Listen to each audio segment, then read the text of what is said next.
All right, last afternoon here at Twin Peaks Campground, Organ Pipe Cactus National Monument, and we thought we'd just do a little campground review for you. So just take you on a little bit of walk around. We didn't research this place at all when we came, and I guess probably made a couple mistakes in making a reservation. It all worked out. The campground is awesome, so yeah. Wherever you land in here, you'll be fine. It's a really nice campground for one that has so many sites. But yeah, like 200 or so, and yeah, but there's vegetation in between each site, so it's kind of lovely, really. Yeah, it's really, really pretty. And so mistake number one was when I went on reservation.gov, which you have to make a reservation to stay at this site. All I noticed was that there were tent sites and RV sites, and we've tried to stay in tent sites before and been told that we can't, even though you don't really need an RV site, we just need a spot to park the truck. But so anyway, I opted for an RV site. What I didn't realize is that there are generator loops and non-generator loops. So as you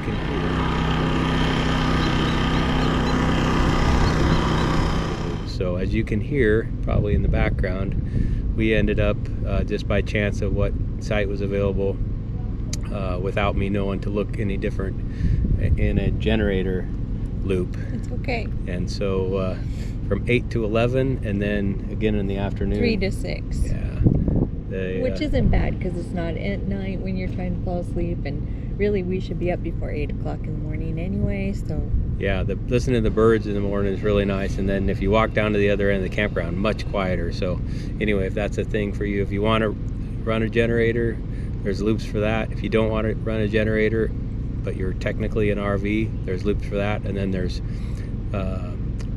two loops, right? Yeah, marked ground tents only. So I guess everybody that's not in a ground tent is supposed to be in one of the other loops, even though we saw some technically RV pop-up truck campers and vans in the tent loops too, and then some people just camping in vehicles that were not in a ground tent. So I don't know how much they police that, but well, the other thing is no matter what site you're in, the price is the same for the reservation. So yep, there's no hookups in any of the sites, but there is water nearby. All the RV sites are concrete pads. They are quite a bit longer than advertised. Ours was advertised as 25-foot max, and I'm going to say it's well over 50 feet long. So I don't know how they come up with those lengths, but if you are under the length, you'll have plenty of room and then some for all your other toys, bikes, whatever else you might be dragging along with you to fit in your site. So the other thing is we found that there are bathrooms on some loops and not on others, which is not a problem to walk. It's not a long distance. The trick is there's sort of kind of these tiny little trails in between the sites, and some of them you can't hardly even find. And so you end up going through what you hope, or if there's a vacant site, we ended up cutting through the loops, because the loops are quite long and you really need to go up and down the campground. So if you can,